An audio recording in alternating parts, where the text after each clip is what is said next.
Bom dia, saúdo a todos com a graça e a paz da parte do Senhor Jesus.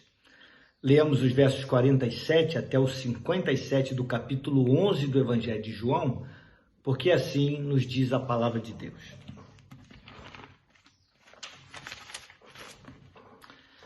Então os principais sacerdotes e os fariseus convocaram o sinédrio e disseram: que estamos fazendo, uma vez que este homem opera muitos sinais? Se o deixarmos assim, todos crerão nele. Depois virão os romanos e tomarão não só o nosso lugar, mas a própria nação. Caifás, porém, um dentre eles, sumo sacerdote naquele ano, advertiu-os, dizendo: vós nada sabeis, nem considerais que vos convém que morra um só homem pelo povo e que não venha a perecer toda a nação. Ora, ele não disse isso de si mesmo, mas sendo sumo sacerdote naquele ano, profetizou que Jesus estava para morrer pela nação, e não somente pela nação, mas também para reunir em um só corpo os filhos de Deus que andam dispersos. Desde aquele dia resolveram matá-lo, de sorte que Jesus já não andava publicamente entre os judeus, mas retirou-se para uma região vizinha ao deserto, para uma cidade chamada Efraim, e ali permaneceu com os discípulos. Estava próxima a Páscoa dos judeus, e muitos daquela região subiram para Jerusalém antes da Páscoa para se purificarem. Lá procuravam Jesus, e estando eles no templo, diziam uns aos outros: que vos parece? Não virá ele à festa? Ora, os principais sacerdotes e os fariseus tinham dado ordem para que, se alguém soubesse onde ele estava, denunciá-lo a fim de o prenderem. Meus queridos, como vimos no dia de ontem, a ressurreição de Lázaro levou muitos dos judeus que antes se mostravam contrários a Jesus a crerem nele, pois de fato foi um feito extraordinário. Todavia, alguns dos opositores, de forma amargurada e incapazes de crer, foram fazer queixa para os fariseus.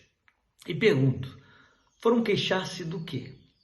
A cegueira espiritual gera queixumes sem causa ou razão alguma. Eles foram até os representantes da alta corte a fim de pressioná-los a tomar posição drástica contra Jesus. O ódio dos judeus se elevou a tal ponto que os principais dos sacerdotes, juntamente com os fariseus, convocaram a instalação da alta corte religiosa para uma reunião solene, o sinédrio, a fim de deliberar sobre o que deviam fazer com Jesus. E notem bem o motivo principal da reunião, que está declarado no verso 47. Diziam eles: que estamos fazendo, uma vez que este homem opera muitos sinais? Se o deixarmos assim, todos crerão nele. Mais uma vez fica aqui exposta a cegueira espiritual daqueles religiosos. Notem que, ao fazerem tal afirmação, admitiam que Jesus estava, sim, realizando sinais. No entendimento deles, se isto continuasse a ocorrer, as pessoas do povo creriam que Jesus era o Messias político tão esperado, levantar-se-iam em rebelião contra o império, e isto ensejaria uma reação brutal da parte dos romanos, que tomariam de vez a cidade, o templo e a própria nação de Israel. Caifás, sumo sacerdote e presidente do sinédrio, homem ambicioso, violento, rancoroso e manipulador, movido pela inveja, aproveitou-se do momento para transformar o seu desejo pessoal em uma proposta conveniente, visando a morte de Jesus. Primeiramente, e com atitude de menosprezo, ele insinuou aos seus pares que eles nada sabiam, para então afirmar a seguir: vos convém que morra um só homem pelo povo e que não venha a perecer toda a nação. Um só homem pelo povo, querendo mostrar com isto que a sua proposta visava o bem de todo o povo, toda a nação de Israel, e a fim de dar então um ar de legalidade à sua sórdida proposta, de maneira hipócrita, ele rasgou as suas vestes sacerdotais, fazendo parecer perante todos que ele estava tomado de tristeza ao fazer tal proposta. Mas segundo depreendeu o próprio João, escritor deste evangelho, Caifás, ainda que não se tenha dado conta disto, atuou profeticamente. A intenção daquele homem, ao fazer tão perversa declaração, era a de promover o assassinato de Jesus. Todavia, ao fazer tal declaração, expressou a verdade com respeito ao amor redentor do Cristo de Deus, que, conforme afirmou o evangelista João, profetizou que Jesus estava para morrer pela nação, e não somente pela nação, mas também para reunir em um só corpo os filhos de Deus que andam dispersos.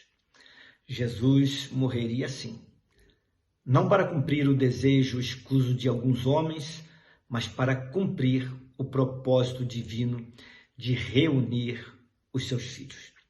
O verso 53 resume a decisão que foi tomada pelo Sinédrio. Desde aquele dia, resolveram matá-lo. Aqueles homens julgaram ter selado o destino de Jesus.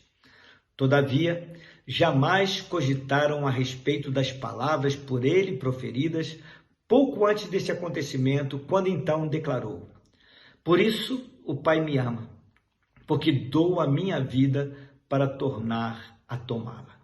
Ninguém a tira de mim, mas eu de mim mesmo a dou."